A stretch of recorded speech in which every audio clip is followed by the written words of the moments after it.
Not sweet. Dry. This is... No, His eyes are rolling. Like, it's one of those. And you can see it on the camera. Ladies and gentlemen, and this is just a Gothamist. I mean, this is the first. I'm really trying to hide the smile. It's not going anywhere. And that's the happiness she was talking about. Just making them happy, because I'm happy right now. Look, there's nothing better than like watching. My favorite thing is to watch people have their first Alidoro sandwich and just like this. Like, you got to stop and you're like, Yeah. I normally... this is a moment where I'm thinking, maybe eating him live was a mistake. Yeah. So here's because I don't want to... in my mind, I'm like, dude, you need to engage. Get on the mic. Right. But at the same time, the other half of my body is like, dude, shut the fuck up. Exactly. Take another bite. Exactly. Why are you wasting my time? We'll fill the air. Don't worry. Yeah, 100%. My whole thing is just like, I don't want to have any empty spaces, but at the same time... I don't care, guys. Tears, and I'm just like, no noise was coming. I'm just sitting there like, until eventually I could speak, and then I had my nephews there, so I was like, I can't cuss because they're little. So I'm like, what do I do?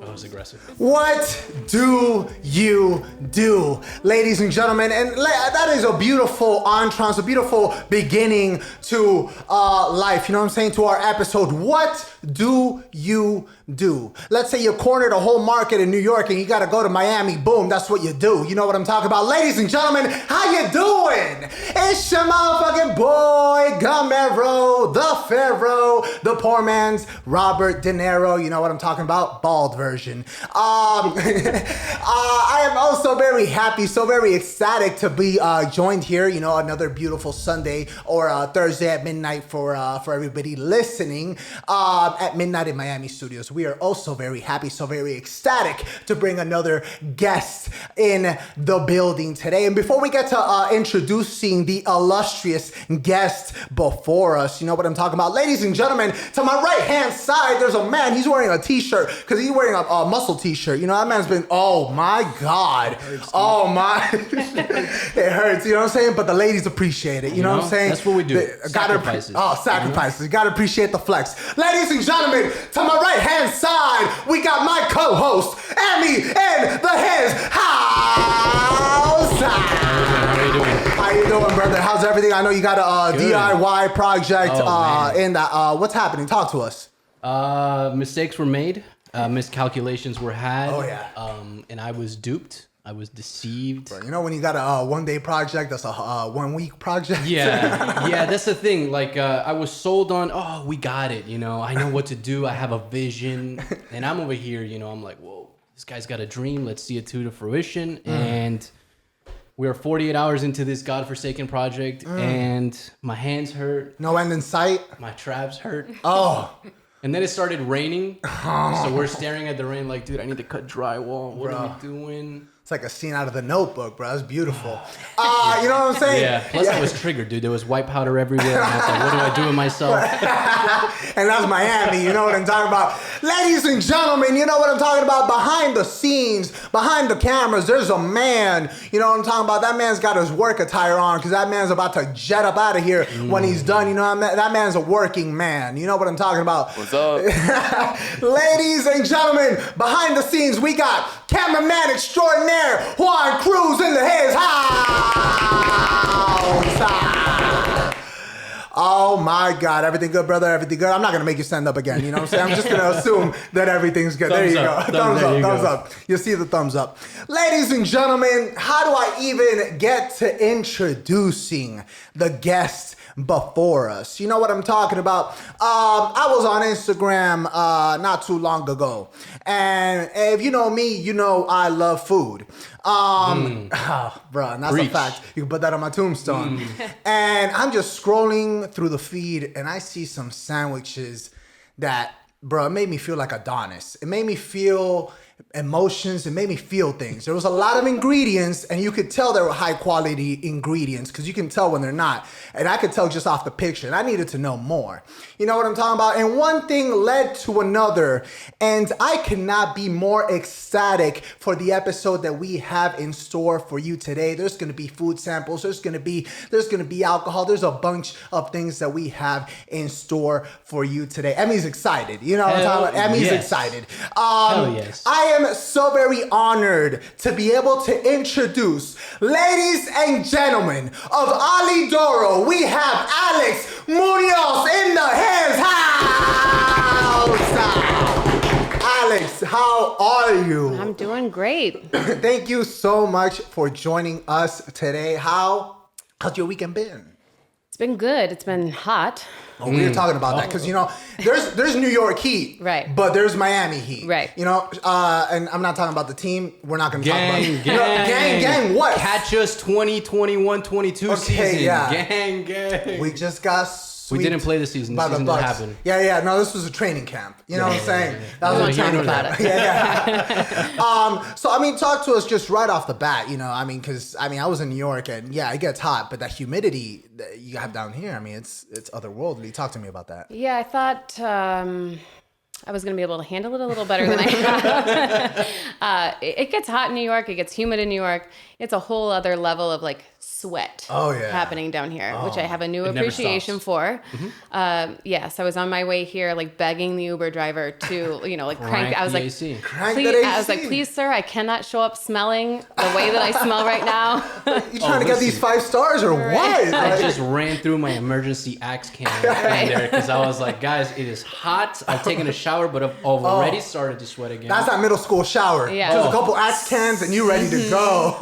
You know? Yeah, it's kind of a 2-shower situation down here. It's like a morning shower, and then you gotta hose off at the end of the day. 100%. Alex, talk to us about May 1st. You know, if I'm not mistaken, that was your grand opening. You know what I'm saying? You see a picture, boom, on the screen right now. Yeah. And there, you know, there's lines. There's masses of people claiming, they clamor for the sandwiches. Talk to us about the grand opening. It was a great night.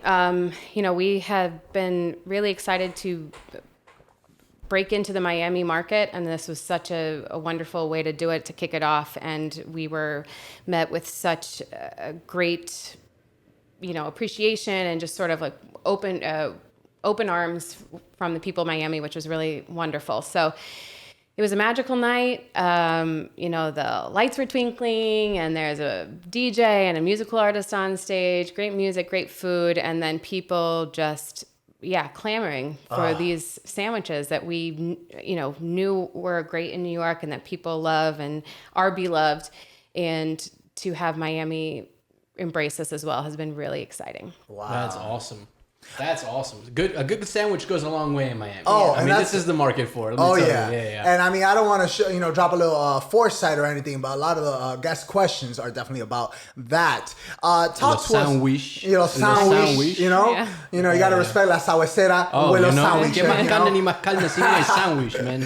Talk to us about why Miami? You know, Miami is the first location that you guys expand out of the New York area. You currently, if I'm not mistaken, have 4 locations in the New York area. 4 in total, 3 in New York and then Miami. 4 in total. Why Miami? Why not LA? Why not, why there's so many locations you guys could have, dived into. Why Miami? I think the great thing about Miami is you have people from all over the place, which is very similar to New York. It's a melting pot. You have people from all walks of life, all over the country, all over the world that are coming here.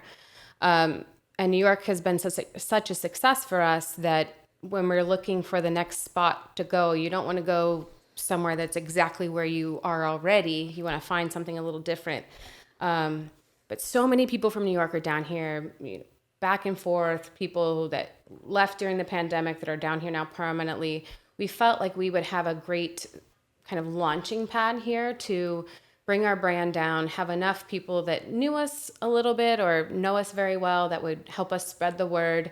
And I think the people of Miami are always looking for great food, great experience, So we were confident that we would be well received, and it's been going very well. So we're super excited. Okay. Fantastic. And and that's definitely a renowned name in New York. Today I shot a message to big shout out Gabriel Oporto, prior guest here on Midnight in Miami, and he immediately knew the name off the bat. Yes, I tried them in New York. They're amazing. Was giving me suggestions on what to try. Like if I was in New York and I was like, well, actually, they opened in Miami. You know what I'm saying? What helps you decide on what flavors you're gonna pick when you're deciding on a new sandwich? How often do you guys add things to the menu? It's not incredibly often. It's always very organic. So we're not pushing ourselves. We need to come up with the next big thing. Right. Our heritage as Alidoro goes back all the way to 1986. So we have a good long run under our belt already. So people know us. They know our name. They know that no matter what, we're going to bring good quality ingredients. So when we're trying something new, we often try and create something, if we're doing a new store opening, try and create something special for that new location. But it's always very thoughtful and purpose driven. It's not just, whatever, put a bunch of stuff together and see if it'll sell. Right. We try and bring, honor the Italian heritage as well as kind of the marriage of like the New York sensibility and now Miami and how can we honor the local flavor as well as keep our tradition alive. So that is what goes into that. Very cool. Alex, what constitutes a good sandwich? So in our opinion, there are all different kinds of great sandwiches. Like I love a grilled cheese. I love a peanut butter and jelly. Like there's a time and a place for everything. But when it comes to an Italian sandwich, our feeling is it's a balance of flavor. So you don't ever want one thing to be the driving factor of what you're eating. You want all the different ingredients to have their time in the sun and to shine. So balance is the name of the game for us. It's high quality ingredients that are really well balanced. So you have sort of every flavor in every bite that you're taking. And you're like, but what is that? And, there's a lot of different stuff going on, but it all marries and works really well together. Right. And also, I feel like... Is that arugula? I like it. I would love Emi as a food reviewer, a food connoisseur out here. Oh my God. Dude, I know 17 different vegetables and fruits, and I will use them very often. Is that arugula? That's amazing. Something that I guess people don't mention nearly as often as the ingredients inside the sandwich is the bread, and it's such a driving force to what makes a good sandwich, in my opinion. You guys recently partnered with Zach the Baker. Talk to us a little bit about that. Yeah, so as you said, what we say is the bread is the foundation of the sandwich. You can have the highest quality meats and ingredients, but if the bread is not good, you taste that right away. Right. So for us, our mission is to have the highest quality Italian meats, cheeses, fresh produce that we bring in and do our thing with. But we're not bread makers. That's not our specialty. So what we do is work locally with the best of the best in the game. So in New York, we have, a couple of bakeries that we work with who do our proprietary recipes and create our bread specifically for us.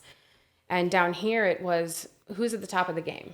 So we're working with a few bakeries. Zach the Baker is definitely one of them, and he makes an incredible baguette. And we came down and tried all this bread, and it just sort of was like, has to be this one. This is what really makes our product shine. And that's what it is at the end of the day. Right. Is who's making this incredible product that's going to enhance what we do already. Right. And yeah, that bread does it. So that's definitely not one day of the office that I would miss. I was about to say, today we're trying a bunch of bread? Yeah, I'm there. I want that job. Right? Oh, we got 5 bakers coming in today. Trying some sandwiches? Yeah. I'll be there early. Oh my God. Actually, that reminds me, something tasting good can be so extremely subjective. Something that I may absolutely love, he may hate. I don't know, PB&J. But I feel like you love, yeah. But that's not subjective. right, or whatever. But how do you find that fine line between you thinking that a sandwich, or some of the people in the team thinking a sandwich is phenomenal, and the other half not really feeling it? I think that's when it comes down to the ingredients we're using. So yes, flavor is subjective. But at the end of the day, our mission is, are we using the best prosciutto, the best fresh mozzarella, the freshest produce? And you can taste a sandwich and say, that's not quite up my alley, but I appreciate what's happening. Right. And I think that's what it is with our stuff, is that, you may not be into spicy, you may not be into sweet peppers, but you can taste the quality in the sandwich. And so that's what's important to us, is that no matter what, we'll find something for you on the menu that's going to work for you, but everything is done to the highest specification, to the highest quality, the freshest product. And people appreciate that at the end of the day. Right. Yeah. How important is it for you guys to stay true to that Italian heritage that you guys started with? It's very important. I think that honoring that heritage is a responsibility for us that we take very seriously. But as with anything, you acclimate, you adapt, you change. So we're always looking to find, how can we bring what's happening in the food scene today and adapt it or manipulate it to still honor that Italian background where we come from. So, a lot of the things that we do are constantly looking at what's happening in the food scene, but how do we make it feel authentic to who we are? We're not into food fads. We're not, going to be doing some things that a lot of other places are doing. We want to be true to who we are, but find a way to keep things fresh and current while still making it feel like it's Alidoro, and we aren't losing our voice in who we are. Do you find it difficult to establish a new audience in a new city? You guys are such a staple in New York already. Your customers know who you are. I feel like a lot of them, they can walk into, they don't even look at the menu. Do you find it difficult to try to round up a new audience in a new city? How do you do that? I think the important thing is staying humble and realizing that, look, we're a New York brand, and I think a lot of people have opinions about like New Yorkers coming in and trying to, take over the scene, which is not what we want to do. We came in and we're very honored to be here, and we're very excited to learn about Miami culture and their food traditions. And, that's kind of why we came into Miami the way that we did at the Oasis. Is not a brick and mortar. It is a bigger project that's bigger than us. But, we have a voice there, and people can be exposed to our brand and who we are, and we can come in and say, we want to learn about you and honor you and create new recipes that are Italian inspired, but are driven towards what the people of Miami want to eat. So being humble is super important, and knowing that, like, no matter, respecting the market you're breaking into and saying, we didn't know a whole lot about Miami, and coming in and having the respect to do the research and eat at a lot of restaurants and find out what the people here like to eat and the flavors that they like, and trying to then figure out how we can present that with an Italian slant. Was really important to us. So, the Cubano is obviously a huge part of your culture down absolutely. here. Oh, yeah. And, we didn't want to say we do a Cuban better than the people of Miami do a Cuban, but we created Il Cubano, which is our own Italian slanted version on a Cuban sandwich here, which has... I'm sold, folks. I'm sold. Which is saying, we're not trying to replace what you've been doing for years, but we want to honor it and respect it and give it a little Italian flair. Oh, so, yeah. And that's only exclusive to the Miami market, That's correct? correct, yeah. Oh, wow. Yeah. Very cool. Very cool. You know what I'm saying? Fancy. That Can't VIP, get it anywhere else. you know what I'm saying? If you're in New York, I'm sorry, But are they shipping it out through Goldbelly right now or no? Not yet. Not yet. So it's still exclusive to the people of Miami, and it'll be that way for a while. We want to work with the people down here and figure out how to mold our menu to work to the flavors of the city. And Right. Miami perks right there. that's You know. right. And then eventually, maybe we'll share some love with everybody else. You know. What's and- Gold Belly? So what's Gold Belly? Oh my God! As a Bobby Lee fan, I am distraught right now. That sounds so racist. Gold, how dare you? So Gold Belly, in case you didn't know, if you're anywhere else in the nation, besides New York or Miami, and you can't go to an Alidoro near you, you can go to goldbelly.com. Boom! You get sandwiches shipped to your door. Tomorrow. Tomorrow. We'll have them That's tomorrow. right. Tomorrow. And that's why, Bobby Lee was getting all these deep crust. Step it up. Yeah, Bobby Lee was getting these deep crust pizzas from New York that's and right, all the these. Chicago stuff. Yeah, you're right. Not New York, Nah, Chicago. How dare I? right. But you know what I mean. Yeah. 2 seconds. What pizza, New York or Chicago?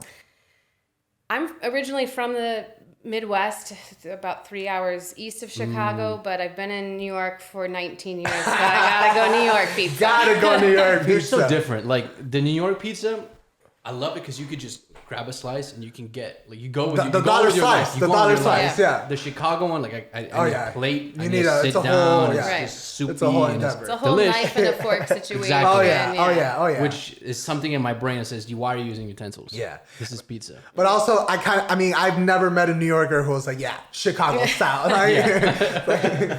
She's like, don't put this out. Yeah, for real.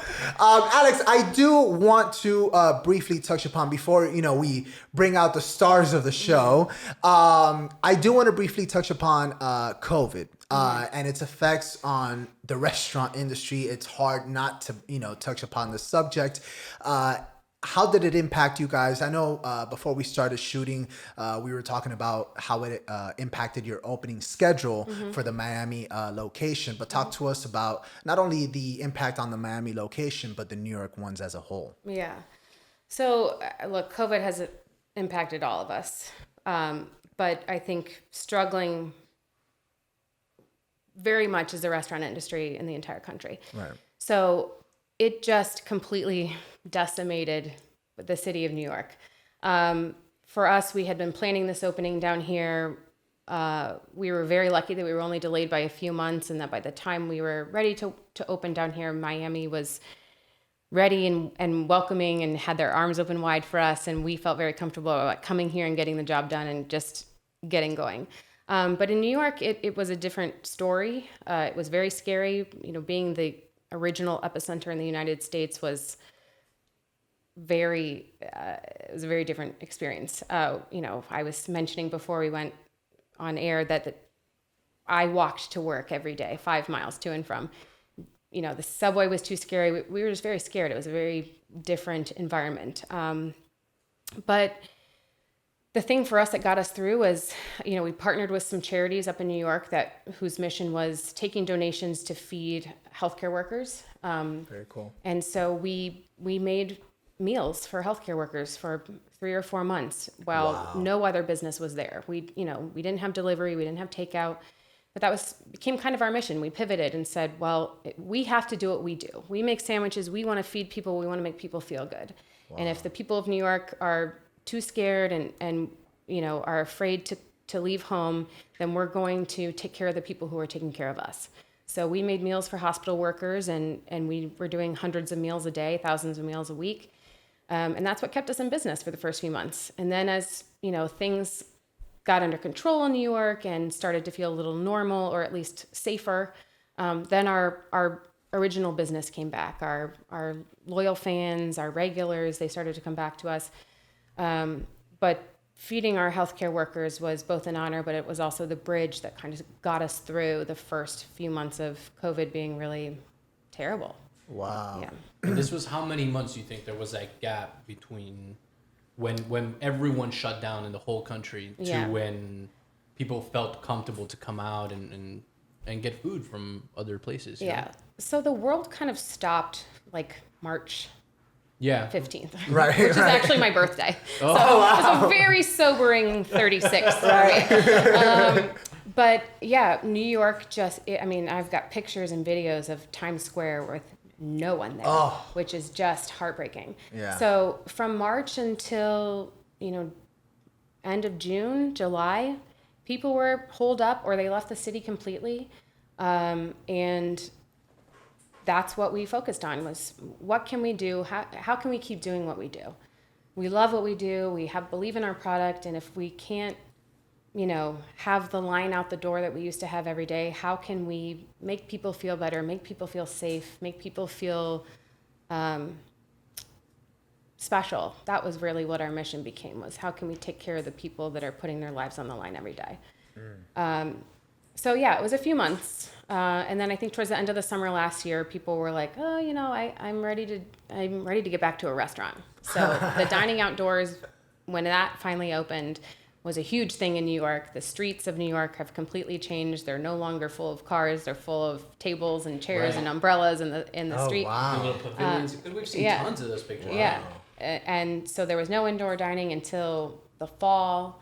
And then that got, then our numbers went up after Thanksgiving. So then that was over again. And we were, I think, on the coldest day in 7 years in New York. My boss and one of the managers that works for us, it was like -7 in New York, and we were bundled up, and we were just like, we are dining out. We are having a meal. We are going to support the restaurant industry. It was so cold, but, that was our only option, where here, dining out, you can do 365 days a year.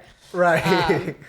But yeah, that's how we got through it. You know what? That was weird to me, because I remember reading an article saying that New York had opened up outdoor dining again October, I think, something like that, right? Like later in the year. And my first thought was, why? Right. It is so cold. Right. Who is going out of their house? Right, but at that right?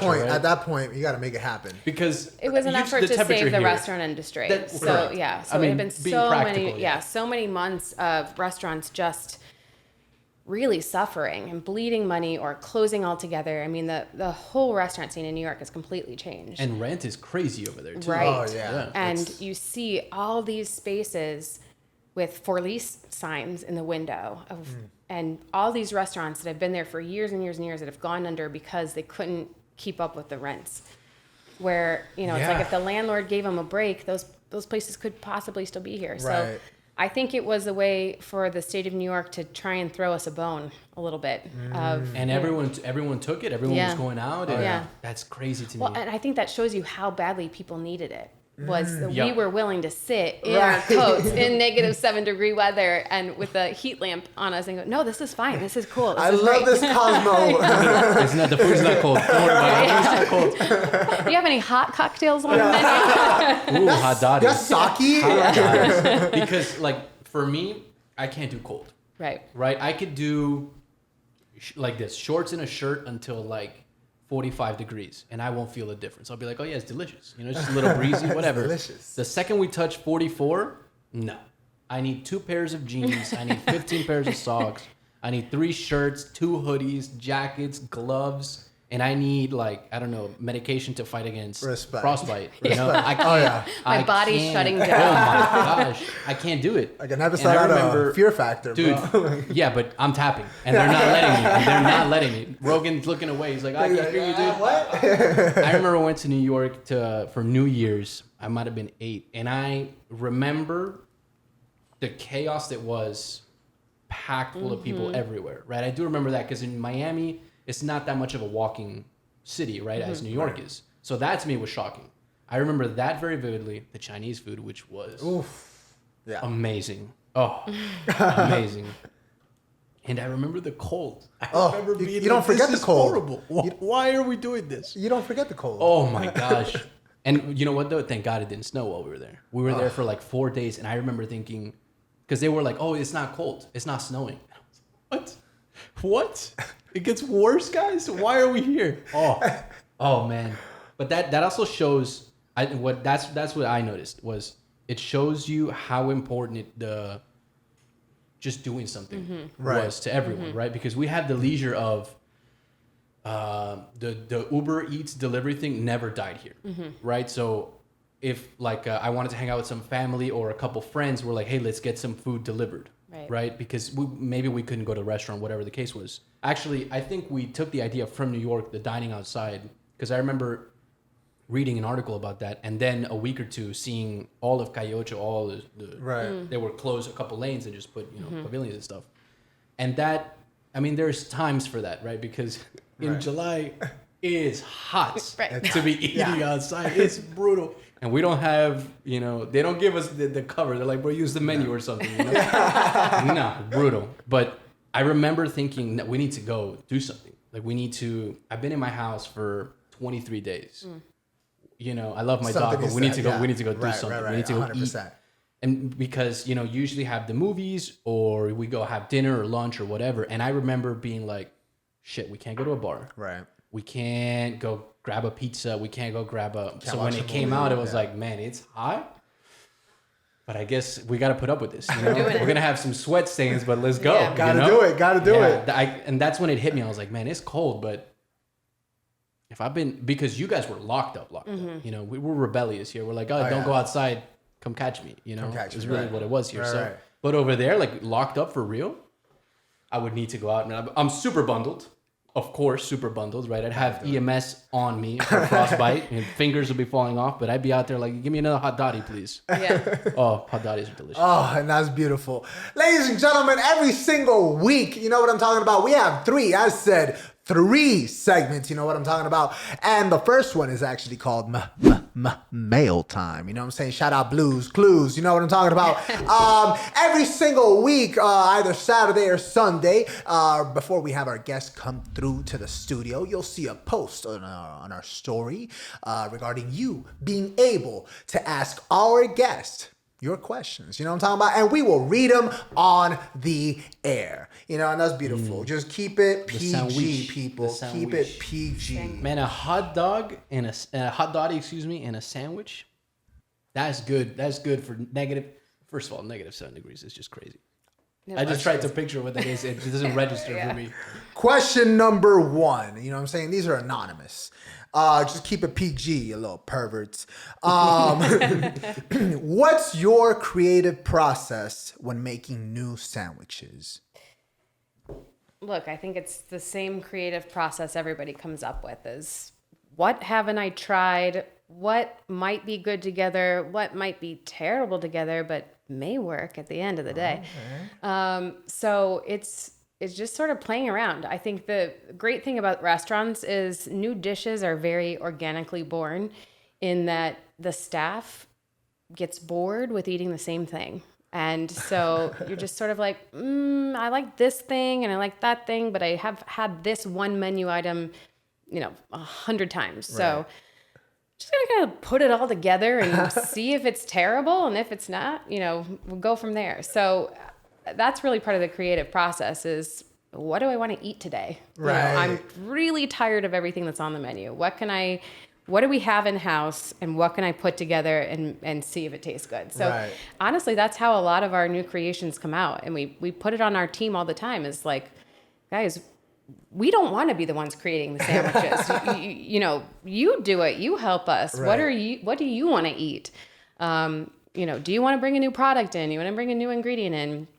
That's kind of our process is just experimenting. What do we have on hand? What haven't we tried before? And, some of them are terrible. And some of them are like, wow, we really found magic in a bottle and this has to go on the menu. Okay. Yeah. What's your personal experience of something that you can remember? Kind of like, I'm thinking off the bat, French fries in a Frosty or whatever. Mm-hmm. Things that you think wouldn't work and then you try them and they're like, oh, that's there's something there, My personal experience with that?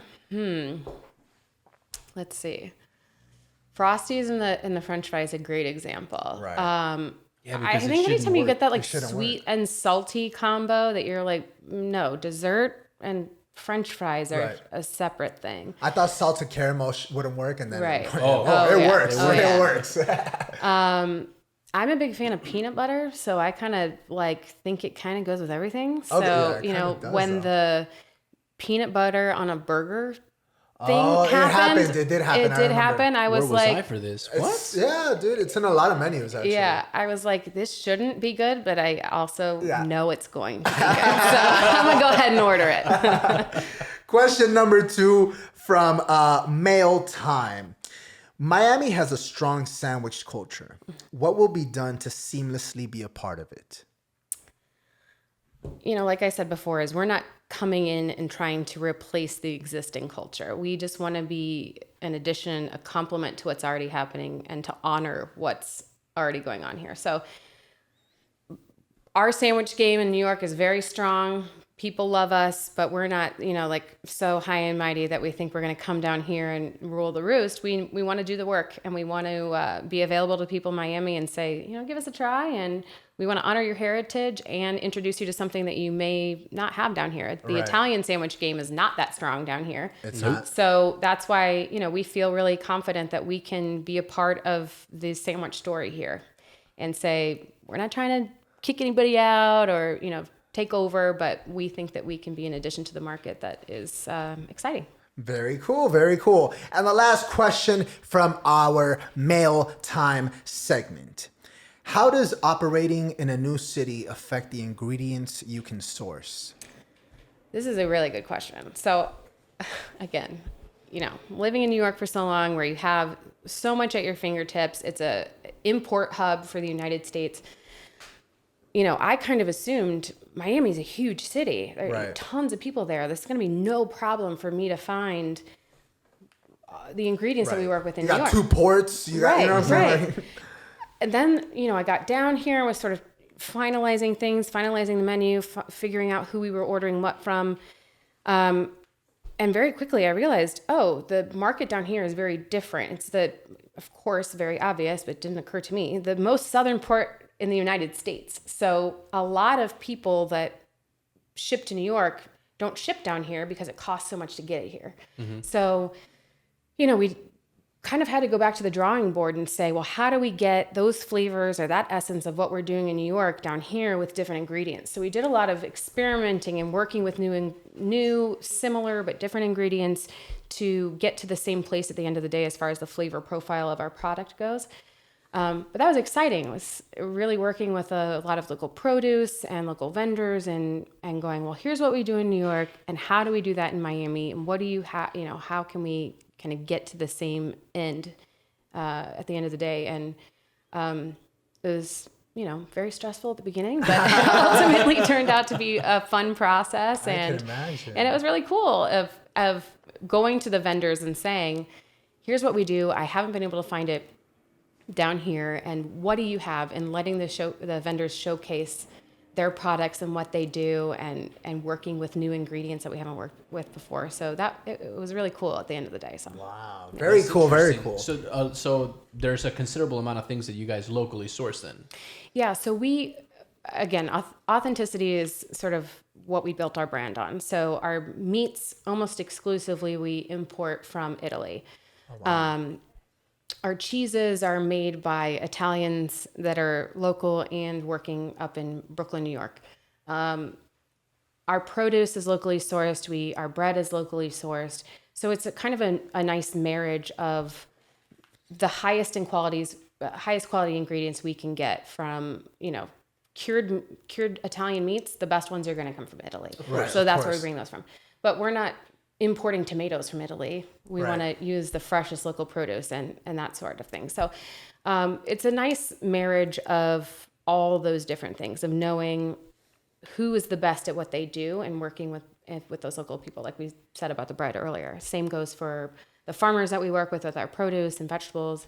So yeah, it's been an exciting process of making those new relationships and figuring out who can bring us their best product to help enhance ours. Wow. Right. Some great questions from that mail time, segment. Make sure to send in those questions every single week. Alex, if there's one thing I wanted to know, or multiple things I wanted to know, but talk to us about delivery. Some people, there was a moment where delivery could be your only income because that was the only thing that was being allowed. But before this, delivery sometimes wasn't looked as highly by the restaurant owner or by the people behind the restaurant, because sometimes, you got a 16-year-old kid from high school who's just rushing, the sandwich is going to get there all messed up or whatever the case. And you don't want the work or the mistakes of the delivery driver to reflect negatively on the restaurant. Mm-hmm. What are your 2 cents on that? I think one thing that COVID taught us was that we can't get too big for our britches, right? So we were very limited, especially in New York, on how we could bring our product to our customers. So it was delivery and takeout only. And for a long time, people were scared to leave the house and walk into a store and place the order themselves. They wanted the comfort and the peace of mind of doing it through an app, having it come to your door, not having to leave, not having to talk to anybody, touch anything. So you sort of had to embrace it and figure out, how can I showcase my product best? That's always what we're thinking about, is how do we make our sandwiches the most appealing to our customers? And that's very easy to do when they're in your shop and, it's in their hands 2 minutes after they order it. But how do we make it as great as possible 30 minutes from now or an hour from now? You're right. We can't control what happens to it after it leaves the building. But the value of delivery, was so important over the past year and a half. And so it's a business that you can't turn your nose up at, because at the end of the day, COVID has changed us and it's changed our industry, and the ease of getting things without having to leave home was obvious before, but now it's just sort of here to stay. Yeah. So why would I get in my car and drive 20 minutes to go somewhere to go pick up a sandwich? I'm just going to order it and have somebody bring it to me. Of and course. I could do something else. I work on my DIY project until my sandwich gets there. Never that one day DIY project. Never again. Wow. The worst part is it will happen again. So yeah, we look at our product. How do we, whether we use sweet peppers and hot peppers that we marinate in vinegar and sugar and olive oil and all these things. And we think, so now we're like, all right, we need to really drain those peppers so that by the time it gets to you at home 30 minutes later, the bread's not soggy. And, you have to pivot and make adjustments. Nothing worse than a soggy sandwich. To my soul. Yeah, that just runs so true for me, because you order a sandwich, a burger, whatever, you get it, the bread the moist bread is like, why? Yeah. What happened? And it's breaking apart. What happened to you along the way? What happened to you? Yeah. That's a memoir right there. Yeah. I felt that one. That's beautiful. That's beautiful. You speak about, COVID changing us, changing the industry. What are some long-standing changes that you see staying? You got a QR code for the menu on the table now. You got to sanitize every table after every single. What are some things that COVID brought that you think are here to stay? I mean, I think the QR code menu is a very easy one. At the end of the day, we created all these new systems to keep people safe, whether it was our customers coming in or our employees working in the stores. And things like that, coming in, scanning a QR code on the door or right inside the door is now considered a convenience and a time saver, and where it was put in place to protect people. But now they're like, why would I bother waiting in line to order something when I could just do it online or scan it right there and multitask, and I'm on a phone call and I'm on a conference call and my lunch is being made and I don't have to talk to anybody or do anything. So I think things like that are here to stay. I hope that the appreciation for the people working in the restaurant industry, just like healthcare workers, I think people realized that it's not just a bunch of kids right out of high school that are, trying to make a living or make a few bucks. It's people from all walks of life that work in the restaurant industry, and they were putting their lives on the line just like our healthcare workers were. The delivery guys that were, couldn't afford or, depending on their immigration status, couldn't take unemployment and had to keep working. Right. And that they were out there every day in the cold, in the snow, in the rain, all of that. Yeah. Just to bring us our meal so we felt safe at home. I hope that appreciation sticks around. Yeah, and it was a thing to, hey, make sure you tip them well, and I hope that stays too. Yeah, me too. Because it's like, I feel like the appreciation, I don't want it to go away after the fact, because the same amount of work is being done, right? The same amount, be it we have a pandemic or not. Just because it's less apparent. Right. Yeah. Just because it's not highlighted on the TV, or whatever the case. Ladies and gentlemen, before we get to the sandwiches, we're going to do the second segment of the week. You know what I'm talking about? And that is actually the movie review of the week. You know what I'm talking about? And that's when I ask our illustrious guests for a suggestion, a recommendation. You know, I'm talking about a movie. It could be a TV show. We've had albums. We've had video games because we had a video game developer. Shout out Emu. You know what I'm saying? Any sort of media that if you were to see the masses before you, you know what I'm saying? The doors to Alidoro are blocks down the, you know what I'm saying? And you're just like, people, while you wait for hours in the cold snow, here's something you can watch on Netflix, you know? Which should be great. What is a movie, a TV show? I mean, it doesn't have to be on Netflix. Anything that you couldn't recommend more? Oof. You know, I should have known this was coming because I did listen to your podcast before I came today. But also, I've been in the middle of a restaurant opening for the past few months, so not a lot of content consuming has been happening on my part. I totally get that. Or a lifelong favorite. It could be one of those. Actually, we've had podcasts too as well. Oh, yeah. So I'm really got into podcasts during COVID. So because I started walking to work, I was bicycling to work. Oh, that's right. 5 miles. 5 miles, yeah. So I was just Crazy. sort of like need to make the time feel like it's going faster. So I really got into true crime podcasting, which is like a rabbit hole of its own. And sometimes I have to remind myself of like, you aren't living in a true crime podcast. You are safe. It's okay. Wait, I'm about to fangirl. Have you listened to Serial? Serial is what I was thinking too. Oh, so good. Yeah. Oh. Red Handed is probably my favorite true crime podcast because they're from London, so they're British and they're like, do their thing. Okay. You know, you get a little accent. You feel a little fancy. I also have a couple of friends who have this really incredible entertainment podcast where they interview actresses that you've seen all over the place but may not necessarily know their name. It's called You Might Know Her From, and they interview these actresses who've built their careers as character actresses, and they get into just some really wacky, funny territory. So that's been really incredible to be able to keep that going. As far as movies go, I don't know that I have one. I also have like sometimes the taste of like a 17-year-old girl, and you know, Disney Channel original we movies. Had someone recommend the whole Twilight saga. Twilight. So it's okay. Mind you, an MMA fighter. So there's that. Yeah. So it has its place in time. MMA fighter. I've been watching on Freeform a show called Cruel Summer, where it's a story told about these two young women, but each episode alternates which woman's point of view it's told from. So it's kind of a mystery. There's a murder involved. I won't get no spoilers, but you know, every week you're kind of like, who do I believe? What am I supposed to believe? So that's been another one. But other than that, it's been all Alidoro all the time and making Miami happen. So. Okay, all right. If you could give that film out of 5 stars, what would you give it?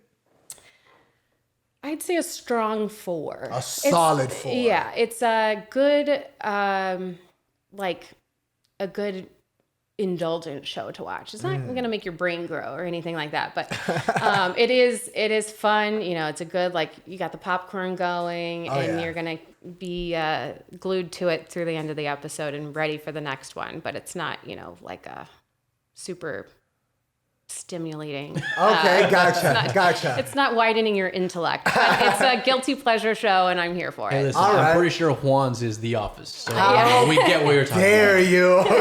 Also, not wrong. I'm not wrong at all. I mean, The Office is phenomenal. I mean, don't disagree. The comedic timing on that. Ladies and gentlemen, the time has come. Emi, will you be... Il sandwich. Yeah, will you be ever so kind to bring out the stars of the show? Alex was gracious enough and kind enough to bring some sandwiches from Alidoro for us to try on the air that we can show. And Juan Cruz as well. That boy's ready. And he's got water for that spicy, you know what I'm saying? He's ready. He's not going to... What, you can't have spice, bro? Come on. Get it together. Get it together. Son. Get it Body, together. man. Get it Body. together. Let's put it here so we can put the on the camera. And ladies and gentlemen, if you're listening, you know what that means? That means you got to go on the YouTube because you get the visuals. You know what I'm saying? You get the whole other experience. You know, you get the studio. You get the you know, you got the paintings in the background. It's a whole experience as we get the rosé. And why don't you talk to me about the Prosecco Rosé that you guys recently released? Is that exclusive to the Miami audience as well? Is that all locations? Talk to me about that. It's exclusive to Miami. Oh my God, we're so special. So special. Yeah, so we've been wanting to launch this product. It's an incredible product. You guys will taste. Please in just show a it to the moment. cameras, to all of them. Oh. But in New York, our business is very lunch focused, you know, where we get the 9-to-5ers coming in. So if you want to launch a product like this, you don't launch it in a place where people are just coming for lunch or they're doing takeout. So when we decided to break into the Miami market, it was like a no-brainer. Of course, if you're going to launch alcohol, you want to do it here. Miami's so, the place. Oh, yeah. Yeah. So the really cool thing is, up until about a year ago, Prosecco, there wasn't a thing such as Prosecco Rosé. The DOC, which regulates Prosecco in Italy, didn't allow rosé to be called Prosecco. It just was sparkling rosé. Then they sort of changed their parameters, and it's still very regulated.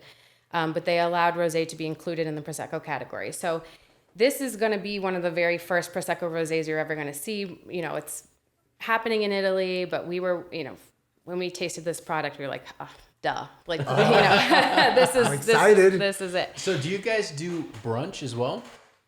So here in Miami, we open at noon, so you can pop those bottles starting at 12 p.m. every day. All right. There we go. And yeah, we're working from 12 p.m. to 2 a.m. most nights of the week, so we're here for you. Yeah, I want to, you know, that's something I wanted to touch upon for sure, is that night menu. I know you guys have, what is the reason, I mean, it's obviously it's Miami, but did you guys from the get-go think, all right, yeah, we're definitely going to have late hours for this sort of crowd, or what was it like? Well, hello, midnight in Miami. Like, you know what I'm things saying? just kind of get you started, know what I'm right? saying. Like, you can't just serve lunch in Miami. You got to be able to adapt to what the people down here are doing, and they're not working. You know, they're working 9 to 5, but then they're going out and having their whole other life after that. So, yeah, for us, it was, you know, we'd been here before. We knew how the city is. We've enjoyed those late night hours. And that research. That's right. What's better, you know, in the middle of the night than just like an awesome sandwich or a glass of Prosecco Rosé? So for us, we felt like this was a marriage made in heaven. And, you know, why wouldn't we be down here and serving late night? Because that's when people are hungriest and really, you know, you'll never forget the like one thing you have late night and you're just like, oh, that did it for me. So we're hoping to be that for the people of Miami. 100%. Emmy and I are going to have to drop by, brother. We're going to have to drop by. You know what I'm talking about? Hell yeah, that's gang. You want to have the honors? You just brought me to it's a very common experience where you go out with some friends, you know, birthdays, whatever, or maybe just, you know, we haven't been out. I haven't seen you in like a year and a half. Let's go out. Which is a very common thing nowadays. Yeah. So we'll go out, you know, and I used to go out 3-4 times a week where you go out of the club at 8 a.m. And you got to get like quick axe shower and then show up to the office, right? But that's not a thing I've had practice in the last year and a half. Right. So around 1:30, I'm like, this was awesome. Yeah. I gotta go. That you know, like I'm PlayStation's already calling my falling name. asleep. Yeah. Hell no, don't try to fall asleep, you know? A sandwich on the way back? Ooh. Sounds... That There's like a joy I have right now. Just picturing that moment of just like, all right, guys, I gotta get out of here. I gotta be up in a few hours. I'm gonna go pick up a sandwich and... I'll catch you guys tomorrow. I don't know. I'm gonna go eat the sandwich though. Will you have the honors, Sandwich. my good brother, of cracking everything open so we can indulge? Let's see what the names are here. You know? The Gothamist. Yeah, so talk to us. We'll start with some DC stuff. Okay. Talk to us about that. So, Gothamist is kind of a nod to... Love the gold, by the way. Yeah. I feel very fancy. Alidoro means wings of gold in Italian. So that's sort of our way to honor that name, yeah. I love It's our that. signature gold foil. It's like a Willy Wonka bar. I love it. Yeah. I won the golden ticket, guys. You did. Yeah. So the Gothamist is, you know, Batman, Gotham City. New York is often referred to Gotham City.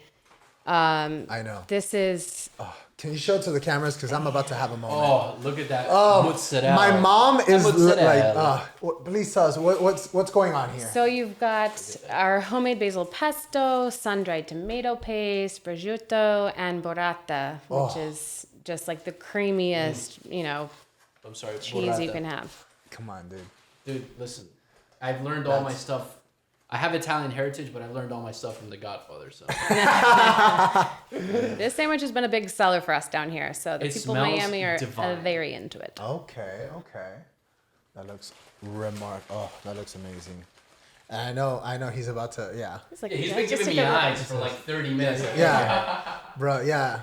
You're looking at me like a girl across the bar. Like, He's like, it's the not Stop spicy looking at one. me. Give me Stop the looking big piece. oh, that looks amazing. That looks remarkable. And the bread slices right through.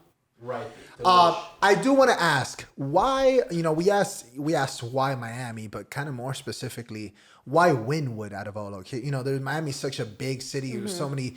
Why Wynwood?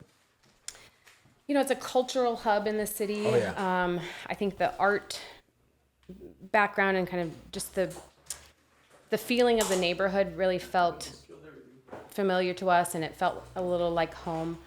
I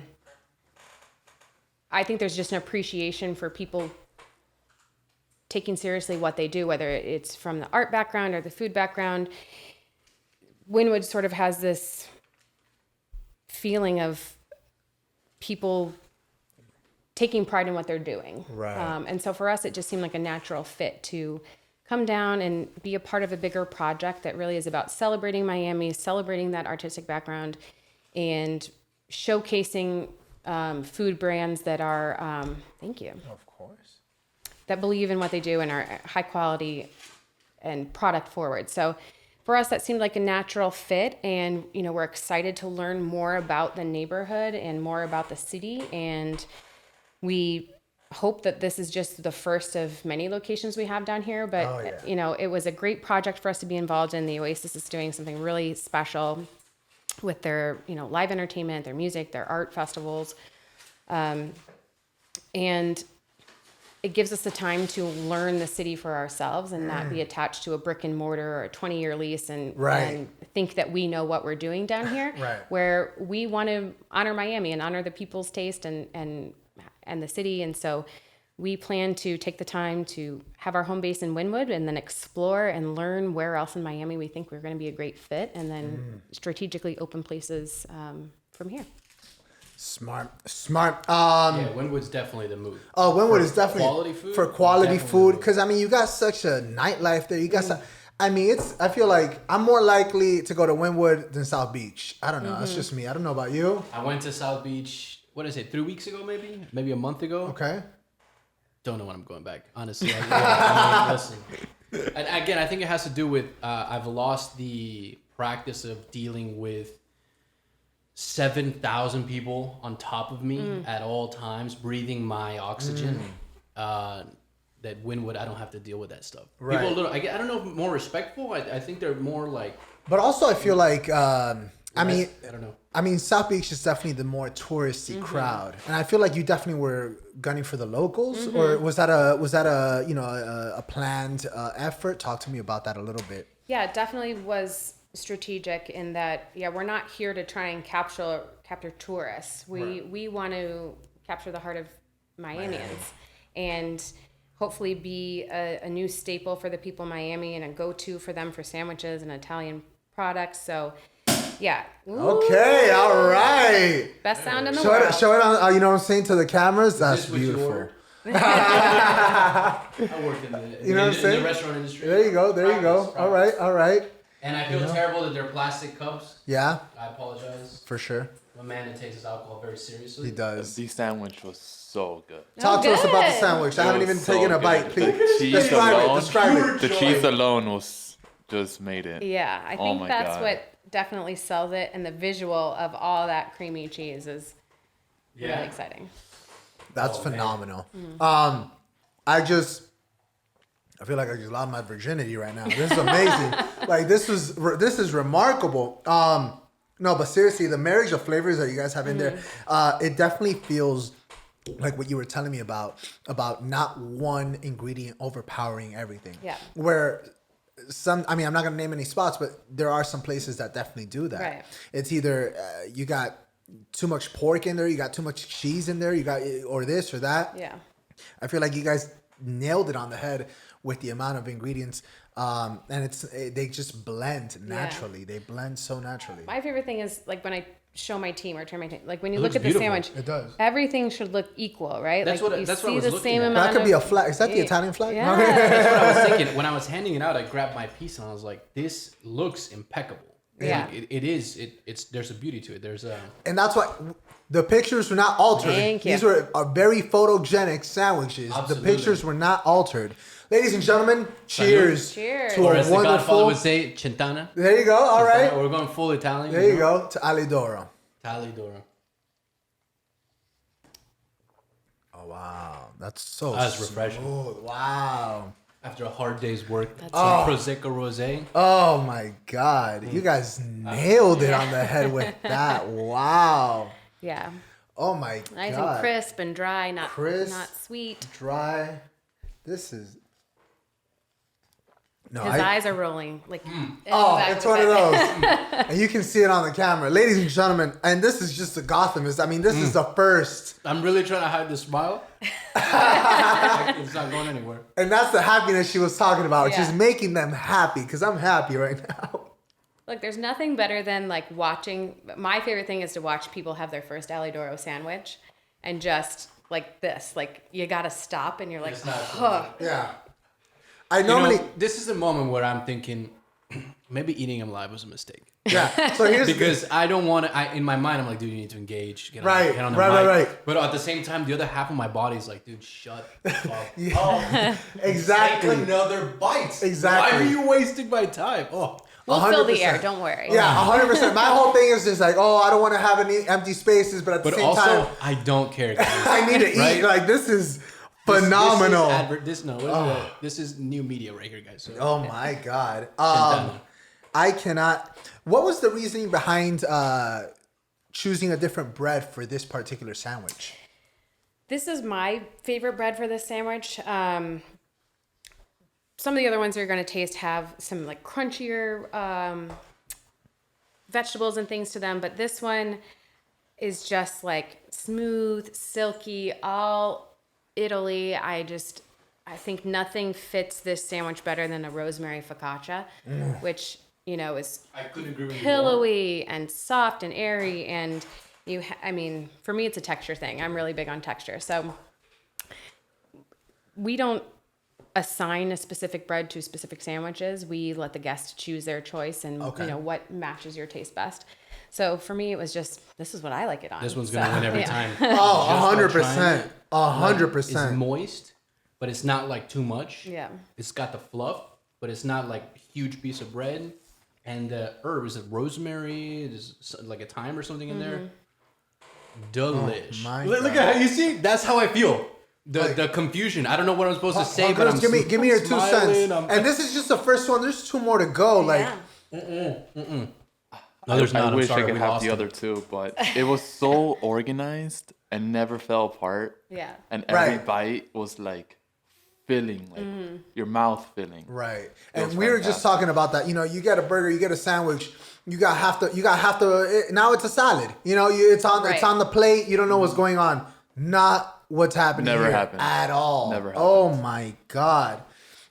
I'm over here trying to muster up a question because I Save me a piece. got blindsided by the flavor. Alex, The pesto is like it's so It's good. the Right. best pesto I've ever had. right, and it's not like So good. you can tell when you buy some Publix pesto in a can This or isn't something. that ragu This is shit, not bro. that. Okay? This is not that ragu shit. Oh my God. And in Peru, we make an offset of like pesto sauce, right?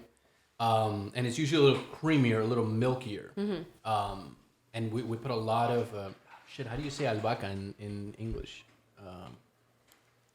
I think basil, I think is what it is, right? So it's very, very strong, the flavor, Yeah. even with the milk. Right. But there's something about it. To me, I prefer that one particularly. A little bit of the nostalgia, but also we put so much more basil normally than your generic like ragu normally has, because for whatever reason, it's like they think that maybe the majority of the population don't enjoy the strong basil thing, but there's something about cracking the leaf that abrupt smell is like, oh, it's a party, guys. Yeah. This is a party.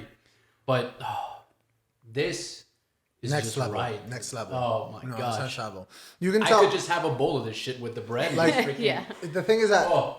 I've had a sandwich before. It's not my first sandwich. It's a phenomenal sandwich. Okay, like it's a great. I've had a sandwich before. That was awesome. Look, I have no words right now. Well, here, there is a con I'm having, right? Because now I can't make myself a sandwich at home. Right? Because I'm going to go back to this lies DIY. the issue. That's the problem I'm having, because I'm going to finish the DIY and I'll be like, God, I need a freaking sandwich.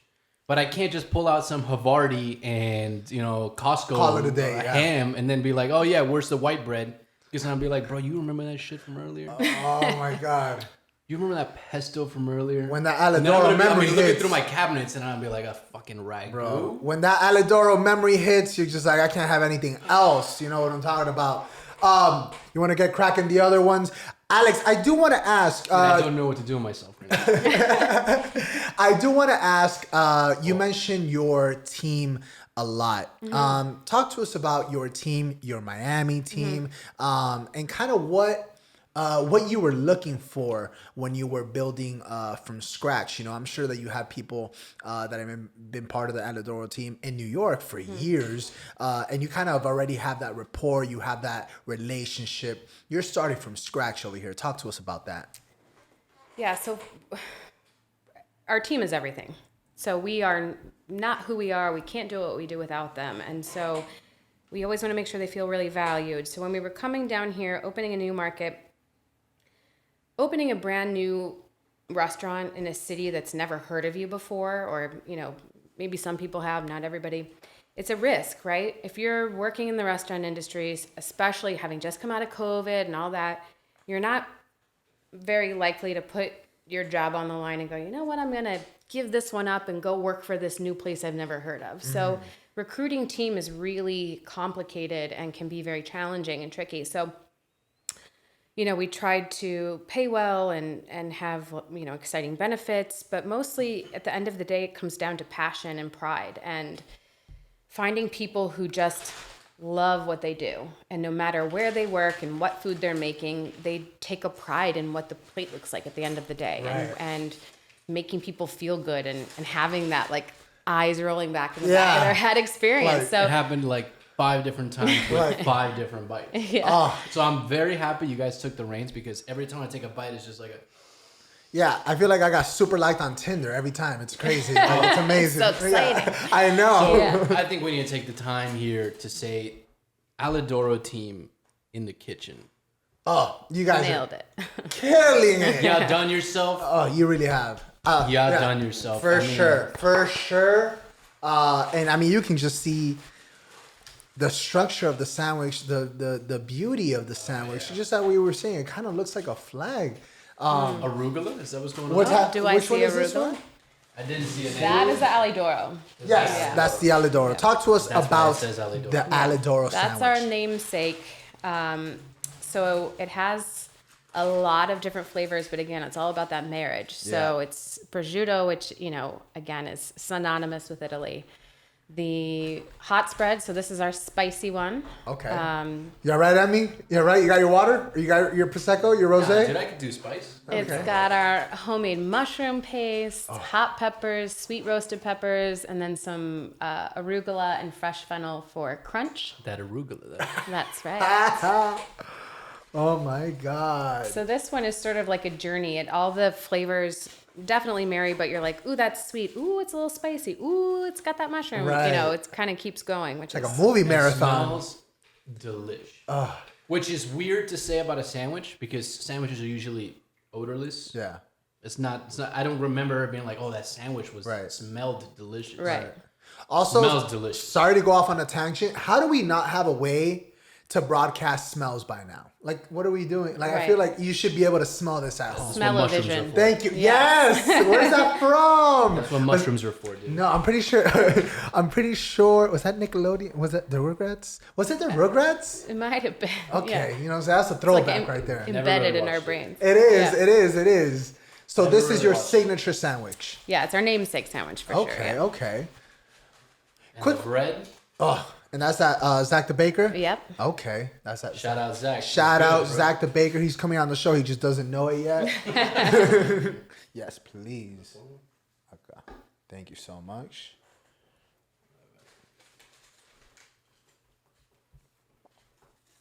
Perfect. Here we go. Thank you. Thank you. There's another problem I'm having, right? Because it's taking me so long to eat this sandwich, which is delicious, and it will end. It will find its conclusion. But now I'm having to try a new sandwich, and it feels like it's gonna be overwhelming, right? I've already prepared. You see? Oh my I'm already like, oh my god, I can't take anymore. But then they're like, boom, how's the right hook? God. All right. Oh, that looks delish. A completely different taste profile, but yet still the same ability to be able to marriage everything, to be able to blend everything so smoothly. I don't know how you guys do it. I don't know how you guys do it. I don't know how they do it. How do they do it? I don't. I mean, what are you? Oh, There's some eye rolling happening over there. Emmy gonna looks give him like, a minute. Emmy's doing heroin. He's not here right now. All right, like he's floating. Okay. You all right? Well, that's a spice kicking. That hot pepper get you? But But not ready yet. Take a minute. Now I understand why he had his water. He would have died though.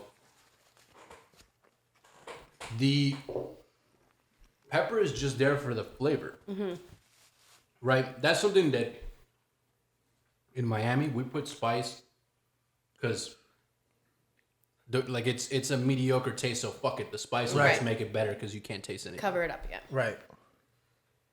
It is exactly what you said, right? It's the marriage. It's the ratio of the flavor, Right. really cuts through in this Yeah. one specifically, as opposed to the other one because there's spice here, right? So there's an element of it burns a little bit, but it burns with a flavor. Like it's not like Tabasco. It's just Right. like, oh, I'm hot. Right. Like, what's up? You know, Right. I'm just here to fuck your world up. Burns This is so like, good. Right. ouch. Right. Right? I like it. This sandwich, I'm gonna put in. Yeah, it's like a masochist thing. We're like, I'm gonna put in an MMA analogy. Okay, this sandwich, it faints. It faints for a whole round. It's just like I have spice. I have spice. I have spice. It's a spicy. And then the right hand with the prosciutto comes in. You forgot they even had the prosciutto. You're like, what just happened? And you get, oh my God. That is craftsmanship. That is years of being able to do your craft over and over again in the pursuit of perfection. God, and that arugula carries you oh, it carries you subtly throughout the entire experience. like the Atlantic Ocean. It's just hanging out there like, hey guys, How you doing? you like aioli? It's like, You yeah. like some vinaigrette? The arugula is like Jiminy Cricket. He's just like, hey, how you doing? Like, I'll help you out. Oh, I'm scared to ask for the third. I'm scared. Well, I think you just created a natural segue that you didn't even know about by mentioning Jiminy Cricket. So Oh. the next sandwich is called Pinocchio. Oh! Bro, look at me doing stuff I didn't even know about. And the really cool thing is that Alidoro, in the original story of Pinocchio, Alidoro is the name of Pinocchio's dog. So it's all working. It's all connected. It's all connected. Oh my God. And is it here? Yeah. Oh, is this a pepper? Oh, that's a No, bold I think man. that was sweet pepper. Okay, here you Yeah. go. The fennel is like white, So good. by the way. crunchy. And you get, okay, can we speak about the quality of the prosciutto? I mean, it's phenomenal. Speaking of the prosciutto, The prosciutto. what is gabagool? Gabagool, right? Mm-hmm. Is that, was it capricola? Is that what it is? Capricola? Oh, okay. Why is that a thing? Why do people Gabagool pronounce is from The gabagool? Office. No. It's from Italian. They're making fun of old mob Okay, movies. Yeah. gotcha. Well, then, Why is that? Is that like something that you hear in New York? Like, oh, let me get some gabagool. Is that for real? Depends on where you are. Shout out Little Italy, I think is what she's saying. Respect. So, yeah, there's Italian heritage, but just as strong is Italian American heritage, and especially, I mean, obviously New York, it's very strong. Gang Guidos. Yeah. Oh yeah. So Shout out sort Jersey of the Shore. Italian American slang / pronunciation is a little different than it is in Italy. So yeah, the capicola or the capicolo. It's The gabagool. The gabagool. That's awesome. Oh my god. That's awesome. That's very cool. That's very brings cool. me joy. That does bring me joy. And the third sandwich that we are about to endeavor into. Let's put This is that the to Pinocchio? side. The Pinocchio. And this is no lies. no lies, no spice. I gotta say, I really love the gold wrap. Yeah, it's a nice touch. It makes me feel so fancy. Oh, I yeah. got some Prosecco on the side. Oh, my got God. some golden wrap. I feel Right. so fancy. Where's my caviar? I got my pinky ring on. And I got my necklace. You got the know, gold. I'm like, Yeah, what's you going got. on? Yeah. I was like, let's go for the 90s look Yeah. with That's right. the big chain. He's But like, you also know now who I feel I like a trust? gangster. We want you to know it's not just any other sandwich. Oh, and that's factual. That's factual. I mean, you can you can tell the difference between a regular sandwich and these sandwiches a mile away. Okay, you really can. What is that I just caught? Like I opened it just Oh my god! went straight for the nose like Pinocchio. Wait, show it to the Straight for cameras nose. before you annihilate Before I it. eat it. Yeah. It's taking a lot of willpower for me to not just open this and take a bite. I think you should. And I genuinely think like I think I've earned something, like just in general in life, because I've opened 3 of these sandwiches. It's and our I've been 80th. like, It's our 80th episode. Go for I it. need to be gentle, and we need to be professional. no, I on think you camera. guys should just It's get our it. 80th like- episode. Go for it. Go for it. Pick it up and do it. Go for it. Are you sure you don't want a piece? Okay. I'm good. All right. Do you want? I kind of want. This is the best. I mean, as a bread connoisseur, that's the best part. You're the end guy. I'm gonna be honest. This little piece of cheese has been having a conversation with me this whole time, so I'm glad you took It's that talking to you. Oh, okay. I'm ready. Are you ready? Not gabagool, but gabagool. Are we gonna food cheers? Cheers. Centano. Respect. So you've got prosciutto, sopressata, olive paste, sweet peppers, fresh mozzarella, all on that fresh baguette. Oh my god. This one's our #1 seller in New York. I normally don't have silence on this show. I never. You know me. I'll talk about a damn avocado before there's silence. Okay. I'll have a moment of silence for a sandwich because it's phenomenal. Here's the thing. Oh my god. Not a fan of olives, right? At all. Mm-hmm. Why is that olive so good?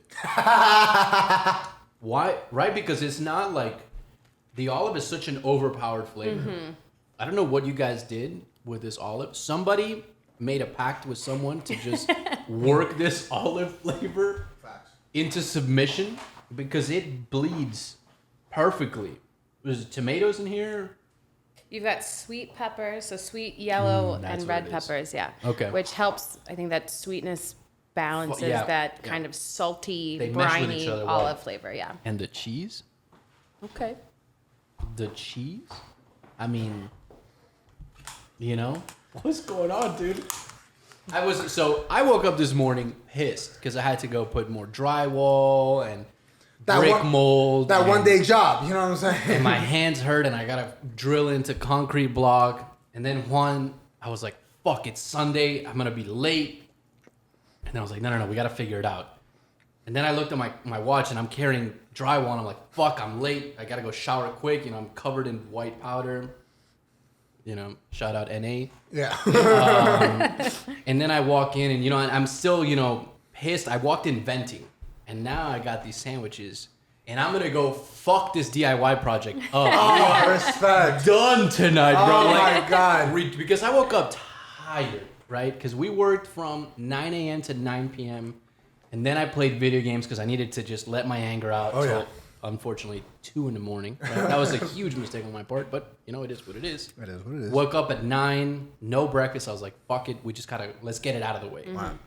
No progress, right? No progress. No progress because that's construction. It takes 72 years to build one on-ramp in 826. Shout out Miami. Shout out Miami. Oh, but this sandwich is so rejuvenating. Oh my God. Because I don't like spice. This is a known fact. I don't like scary movies. I don't like spice. I don't like He doesn't like scary movies. This is a known fact of Emi. This is like my MySpace bio. Yeah. Right? I make fun of him for it. Dude, like I can have this Every olive day. paste. Dude, I'm rarely without words. And I feel like you're also low-key an undercover spy because you knew what you were going to do to us when you brought that back. Super uncalled for. Yeah, so Yeah, super uncalled for. uncalled for. So uncalled for. She's like, oh, you speak a lot on your show? I'm going to get you to like, shut up. Yeah, this is like undercover bosses, right? Yeah. But with Mayweather. And you're like, oh, yeah, I'll spar with you. And you're like, oh, it's a random guy. Right? It's Bop, bop, okay. and you wake up 17 years later from a coma. Oh my That's what God. This is phenomenal. I can't put into words how good everything tastes. Thank The you. best way that I can say is that your ability to be able to blend in everything so effortlessly is, I mean, it's out of this world. Because again, like you go somewhere, you have a sandwich. Oh, okay. There's a lot of chicken on here. There's a lot of cheese. The bread is whatever. Yeah, it's you a know? chicken sandwich with a bunch of shit on it. Right, Yeah. right. You Or can a tell someone prosciutto just sandwich with a bunch of shit on it. right, This or they is- kind of threw on it, or you can tell they grabbed the bread, turned it around, put it on the grill. They did, you know, you can tell what's happening. Shout out La God. Carreta. Shout Wait. out La Carreta. But with you guys, you can tell that it's like every sandwich is a project, and that's beautiful. That's absolutely beautiful. Thank you. Talk to me about the importance of being able to resonate with your audience. I know you guys had made the Cuban sandwich as well. Mm-hmm. But how else do you kind of like differ your New York audience from your Miami audience? Are your New York locations open till 2 a.m. as well? Nope.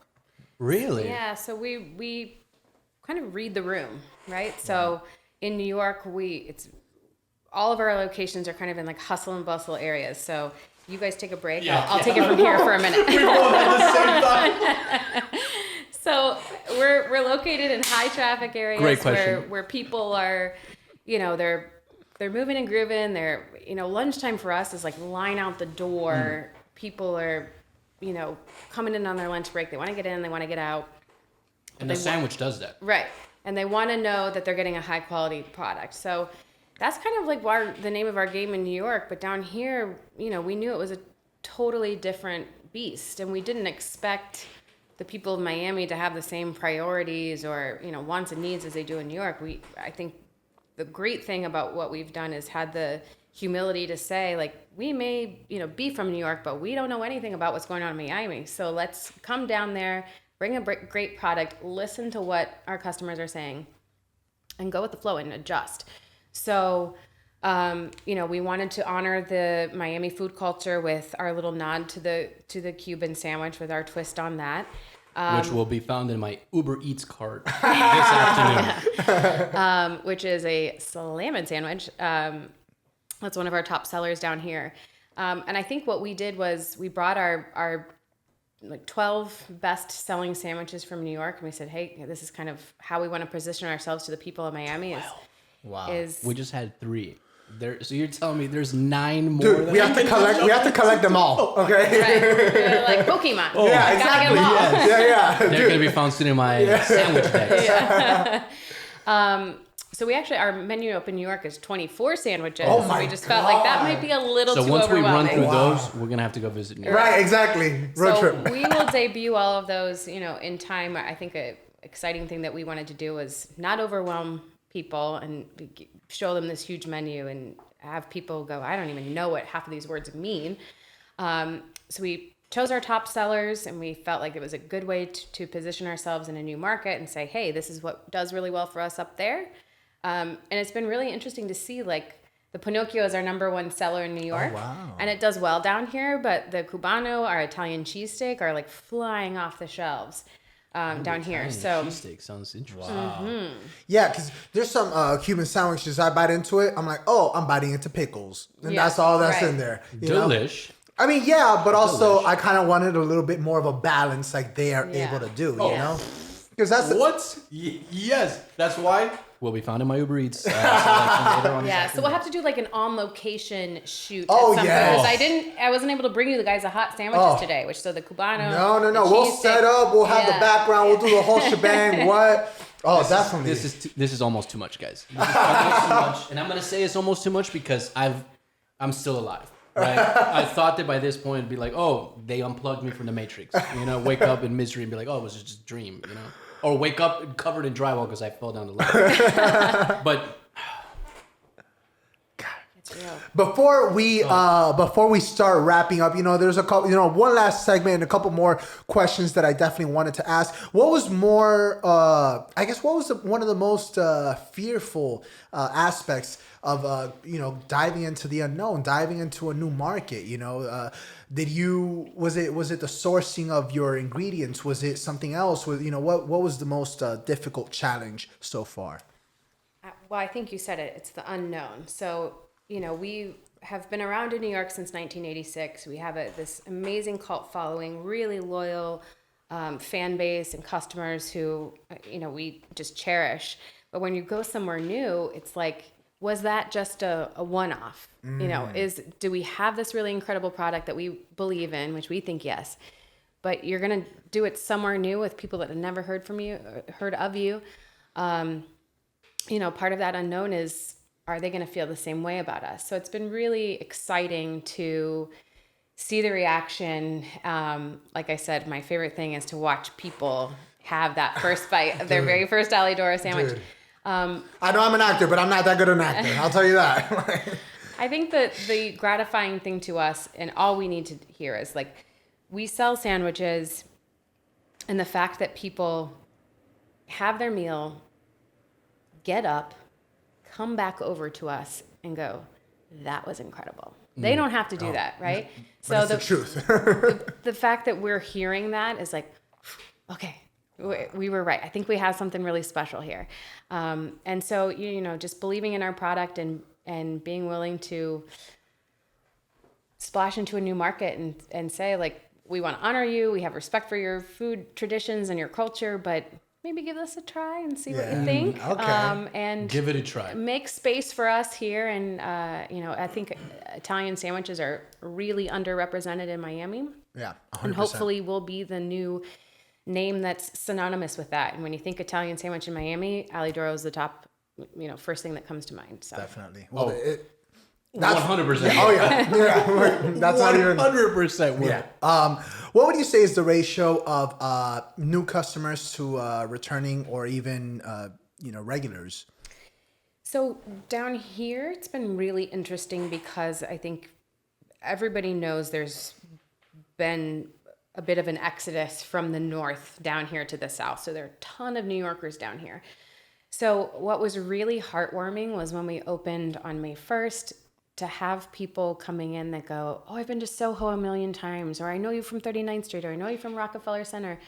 It was a really nice kind of balanced mix of people that had never heard of us before, and then people that had maybe migrated down here who are already in our corner and vouching for us. And so the word of mouth has spread pretty quickly. So our fans from New York, they're now locals to Miami who are looking for a little taste of home, are coming in and seeing us, but then they're sending people in. They're saying, that's the best. Listen, I hear you guys do Italian sandwiches, really well. So down here, it's been a really nice mix. Obviously, in New York, we have more history and more years under our belt, but it wasn't, I think we were pleasantly surprised with how many people knew us already. So that was exciting. And then we're excited to, bring our sandwiches to people that have never heard from us before and maybe don't know about Italian products and flavors and are just like, I like a sandwich. Right. Yeah. I'm telling you, like you said, sparring with Mayweather. Mm-hmm. I'm throwing a punch. No, you haven't. You want a sandwich? We make sandwiches. We just make sandwiches. Yeah, we just do sandwiches. No. And then, bah! Yeah. Try another one. And you're like, oh, yes. Golly. Please. Ladies and gentlemen, every single week we have three segments. You know what I'm talking about. And the last one of the week of the episode is actually the quest for the truth. You know what I'm talking about. And that means that I do get a random emphasis on the word random. Card from this here deck of cards, and I ask. You don't have my attention right now. Yeah. Oh my God, it belongs to Alidoro. I know. But I will ask this random question to everybody in the audience, and here we go. All I can think of is like I'm going full. So I grew up here in Miami, right? And my teachers spoke with an accent. You know, my mother speaks with an accent. My grandmother didn't speak English. So everyone I knew in my life, we have that very Miami accent, which is borders between Spanglish and English. Right. Very heavy accent, emphasis on very heavy accent.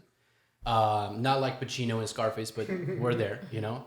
So I realized when I left for the first time Miami to the US that, oh, this is brutal. My accent is really, really rough. So the only way that I could learn, I guess, either to mask or lose the accent was through English movies. And we were poor, so we didn't have movies. So the only movie we had, why a child had access to this movie, I don't know. You did a great job though, Mom, but I don't know. The Godfathers, 1, 2, and 3. So sometimes people are like, oh, you from New York when they meet me. I'm like, no, dude, this is just, you know, I had to learn to not sound like every other person in Miami through movies. And Godfather was one of them. Also, Scarface was another.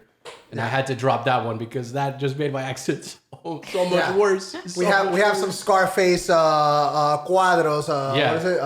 Frames. Framed Some pictures. You know. So all I can think of when I take a sandwich is a very, very typical Guido marrone. I'm like, oh, this is ridiculous, dude. It's just, I don't know. I know. I feel like. I'm so happy, dude. You have like an honorary Italian heritage. Oh yeah. That's the ring. It's a family crest from Italy. Oh, dude. But we lost that a long time ago. Time ago. Emi, I feel like ever since he took a bite of that sandwich, he hasn't been sober. Like he's been a little like. I'm a little bit on a high. Yeah. I'm a little bit He's on a high. prosciutto drunk. Oh, he's prosciutto drunk for sure. 100%. The mushrooms. Honestly, the pepper. Like, I was like, okay, we need to avoid the middle one because my lips are starting to burn. But then I had to take another bite because I was like, the flavor's leaving my mouth. I kind of need I need that coating. Oh my gosh. Ladies and gentlemen, for the quest of the truth of the week, Alex, if you have to relive the same day for the rest of your life, which day would you choose? Solid question. It is a solid question. Wow. That's a tough one. I feel like you have like those milestone days in your life of like the time my mom drove us from Indiana down to Disney World for a family vacation. And like, you know what I mean? With that's great. 4 kids and doing that whole thing. Like that was Shout out, Mom. I don't know how you did Mom. that. Oh Yes. my God. Yes, In Judy. the same vehicle. Oh my God. My mother, I give my mother everything because she had to put up with 1. 4? 4 kids, 3 boys and 1 angelic girl. That's a lot of aspirin. That's a right. lot of aspirin. That's a lot of ass whoopings. That's a lot of ass whoopings. Oh my 3 God. kids. Look, taking 2 kids apart when they're fighting is tough. And then you got the third one. Where are you getting the arm from? Where are you getting the arm from? Well, then you get the look, right? Oh, yeah. So, The look. Works. Yeah, it does. Which it totally strikes works. the fear of God into you. Yeah. My brothers are big guys. They're all tall. My mom is, 5 foot nothing, 5'4", and after a certain point, it's just you get the look. You're like, all right, we crossed the line, guys. Yeah. Those big boys fall in line fast.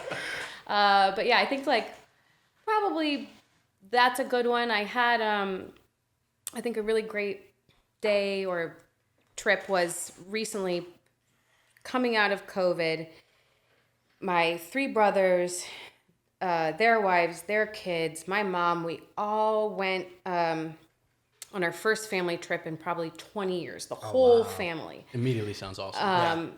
And we went to this little island up in Lake Huron where there are no cars. It's just horses and carriages. And we had a little family weekend getaway. It was fall. The weather was perfect, like crisp, colorful leaves. So it wasn't necessarily a day, but I think that was just one of those like perfect things after a year of strife and illness and just not knowing what was going to happen, to be able to come together with my family for the first time and just be together and appreciate, what we all took for granted for so long. Right. So that would probably be it. Amazing response. Yeah. Emi, brother, what is one day, if you could, that you would relive every single day for the rest of your life? I mean, immediately I want to say today, dude. The sandwiches, bro. Such a good answer. What a good answer. Honestly, I can't tell you how defeated I'm a very slow riser in the morning. Unless there's something that needs to happen, like if we have something programmed or if there's an emergency, I'm immediate response. If there's not, though, I mean, drag ass for an hour and a half. Hit the snooze like 10 times? Well, I'm not even, I'm talking when I finally get out of bed. Of course, snooze 15, 17, 20 times, whatever, until the phone's like, all right, dude, I'm going to now, the snooze button's The battery's else. dead. Yeah, Exactly. You know, Alexa's screaming at me. I got this thing on my arm vibrating. They're like, all right, dude. Are you let's sit alive? down. Let's get him up. Exactly. EMS has been called. Yeah, they call 911 at this point. I woke up so defeated. So again, we didn't even do breakfast. It was just like, you know what? Fuck it. Let's get it out of the way. Right. But I walked into the room that we were building and I was like, this was supposed to be 5 hours, and I easily see another 24 here. It was so demoralizing. I was like, fuck this whole thing. We need to hire someone. Fuck this whole thing. Right. I mean, I walked in. I was yelling at people on the street. It was bad. Oh, and the sandwich. Oh, it just changed your whole Yeah, day. it really did. It really did. Oh, my God. Outside of today, though, I think, man, you brought up a really good point. That was... there was something about not being able to see them, right? Because my mother, I could see her. She's young enough to where, we could assess something if something happened. And we were very meticulous with our regimen. But like my grandmother was more tough. And she lives by herself. My uncle had just moved away for a job, so she was completely isolated, right? And at that age, it's like there's at some point after I want to say a month to 6 weeks, it was you need to sit down and do a cost analysis, right? Because she's by herself, she's going crazy in her house. So it was I think probably that moment where we got together and we just did a dinner at home, and I think we took some food because our neighbors are much older as well. And the Bob that's our neighbor, he served in NAM, so he has a lot of health issues, Agent Orange, Blue, Purple, all of that stuff. So he couldn't go out, right? Because he's one of the guys that Rona takes out. So we took them food, we took the front neighbors food. It felt like a hurricane. Right, like a brutal hurricane where it's Yeah. like, we have power. So here's food we were able to cook. Here's food we were able to cook. Everyone kind of came together, congregated. But like they're at the door, we leave some food, and we're just like, "Oh, how are you guys doing? Do you guys?" Because I'm the only young person in the whole Cul-de-sac. So my mom works in Costco, so we were like, "Okay, what do you guys need? We'll go bring it to you. Whatever, we leave it there." So it was such a cool Saturday afternoon. It was like a feeling of unity. Yeah, everyone was together in this, and it was no longer a politicized issue, right? Because we had people from different Political parties. Exactly, different mentalities that we did not see eye to eye normally, but everyone needed something, and everyone in their own right was able to give something to the group. That was such a cool human moment. It was so organic. So it was very cool. It was very cool, and we still keep in contact with a lot of people who have moved. But you still keep in contact. Like it was such a moment that everyone was like, I haven't seen anyone in a month and a half. I just need And I didn't know your name last week, but it was such a cool moment. I think moments like that. Yeah. And that reminds me of what you guys did for COVID, which is really commendable. I mean, 3-4 months feeding people who, medical healthcare workers or people that were just affected in any way. It's extremely commendable what you guys did. So That was something cool to see out of New York, actually. Oh, yeah. I got into TikTok very aggressively, which is also very known. Shout out TikTok, practically since Corona. Yeah, he's been a top. Thanks, boy. Corona. That's another thing. Heavily addicted to TikTok. Heavily addicted to TikTok. Haven't gotten into it. But it was, obviously there's fads, right? Like any social media platform, there's trends, weekly trends, daily trends, monthly, whatever. But it was very cool to see the trend subside for a solid 2 months to where the underlying image was a different point of view from a video. But you could tell it wasn't just pre-recorded. Right. You could tell, oh, this afternoon I'm going to post a video of...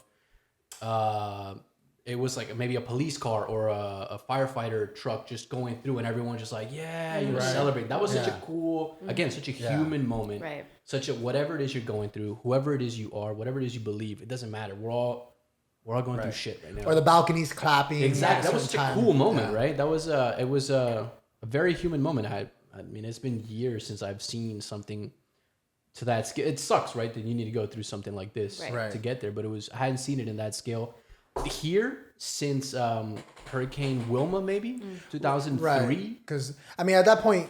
Everything flooded. There was Right. no power, When so things everyone are- had to. Right. Well, I mean, like down here when hurricanes hit and stuff like that, First, like, the Wild West. Right. I mean, we're talking. What is this movie? The Mel Gibson movie? The Day After Tomorrow? no, but it's like an afterward, like a zombie apocalypse. No, not a zombie apocalypse movie. Mad Max. Like Okay, yeah. Mad Max. Everyone is gonna kill you Yeah. for plywood Right. and gas. And toilet paper. Right. And toilet paper. Which That- was ridiculous, guys. What the fuck with the toilet paper? Right. Then after that comes the insurance fraud. Oh yeah. You know what I'm saying? That's after the unity, bro, the human moment. That tree branch fell. It fell on my car. And it's one of those. Thanks for that, guys. Yeah. I was a public and a private adjuster for a year and a half. You guys paid a lot of my mortgage, so thank you. Respect. That's beautiful. Alex, before we start wrapping up this episode of colossal proportions that we have had today, ladies and gentlemen, can we please give it up for Alex Muñoz and the His House of Alidoro? Truly came through to it was an episode that I honestly one of my favorite ones. And That I will never forget. that I'll never forget. I mean, put the sandwiches aside. Honestly, thank you so much for coming on. My pleasure. Yes, Extremely, absolutely. extremely educational. Extremely, you were able to give us some insight into what it was or what it is like to, like you said, or diving into the unknown. You know, to be able to trust so wholly into a company, into a product, that you think, hey, this needs to be shared, and the amount of people that we're sharing it with right now is not enough. Right. You know, and you know what? I'm gonna speak for the entirety of Miami when we say thank you. You know, Welcome to Miami. Yeah, welcome. In the words of Will Smith, welcome to Miami. You know what I'm you. talking Hell about. And last thing, I always wrap up with one last question. One thing that I want to ask you: where do you see Alidoro 5-10 years from now? You know, I think our hope is that, you know, as we've done in New York, when you think Italian sandwiches, when you talk about Italian sandwiches, we're the next word on the tip of your tongue. Done. Yes. You don't need to wait 5-10 years. That happened today. Yeah. Well, the other part is, you know, we're willing to do the work to make that happen and to feed the people of Miami, which is our great honor. Feeding you guys today was a great honor and a pleasure. Thank you so much. And hopefully, you know, people will appreciate the quality and tell their friends. And, you know, 5-10 years from now, Miami, you know, Alidoro has many homes in Miami, and that we were your go-to. My home is one of them. Again, will be in my Uber Eats menu this afternoon. God. Ladies and gentlemen, you know what I'm talking about. Every Thursday at midnight. What are you doing? You get chance. Actually, before midnight, you go to Alidoro because they're open. You know what I'm talking about? They're open till 2 a.m. You get yourself some sandwiches. Then when it hits midnight, boom, you tune in. That's Midnight right. in Miami. What a power duo. Oh my God. Every Thursday, right? That blending, it was like your flavors. I love it. Every Thursday at midnight, you know what I'm talking about. You go on YouTube, you go on Spotify, you go on Apple Podcasts, you go on Deezer. He's eating. You go on Apple Podcasts, iHeartRadio. I don't care. I don't care. iHeartRadio, Pandora, all that good stuff. But more than anything, check out the YouTube. You got visuals, you got video, there's special effects, we got sandwiches, there's all that good stuff. All right, we got a Prosecco Rosé, you know what I'm talking about. One of the first ones, very impressive, and it was phenomenal. I'm having it myself right now before we close off. And with that sip, go ahead. That sandwich, bro. Oh, I know, you're still on there. Yeah. He's still on that high. The flavor has now once again taken over my palate. Yeah, that prosciutto drunk. He's And prosciutto I don't drunk. care, bro. Don't watch it. I don't give a fuck. He's Fuck you guys. prosciutto The drunk. sandwich is delicious. Go get a freaking sandwich. Get and a then, sandwich. And then, just do the midnight thing. Get a sandwich. Social media. Check out the social medias. Alidoro NYC, if I'm not mistaken. Yeah, that's it. On Instagram. Are there any other social medias you guys are currently dabbling into, or is it just Insta? We're on Instagram, Twitter, Facebook. How's that TikTok game? We're on TikTok, but Gang, like we're working on it. Gotcha. Oh, you just got a new follower. I'm a little too old to master TikTok. You just got a new but, follower. Dude, that it took right me now. like 2 years to get into Instagram, all right? So I'm going to let him handle his TikTok because... You just got a new follower. I'm gonna tell you that right now. We're working on this thing called Sandwich Songs, where we are kind of like making TikTok videos about making sandwiches and music. Very I'm in. cool. So we'll check that we'll out. make a talk when we go to the location for sure. Yeah. Hell yeah, you know? that'll be my Yeah. first talk. that'll I'll pop my be tick amazing. cherry, talk cherry, or whatever. That's beautiful. Alidoro NYC on Instagram, Check 'em out. Twitter, Facebook. Look at the sandwiches, find which one Yes. looks delish, Yes. and then order 3 more. Yeah. and you'll thank me later. Tell them Midnight in Miami sent you, all right? You know what That's I'm right. saying?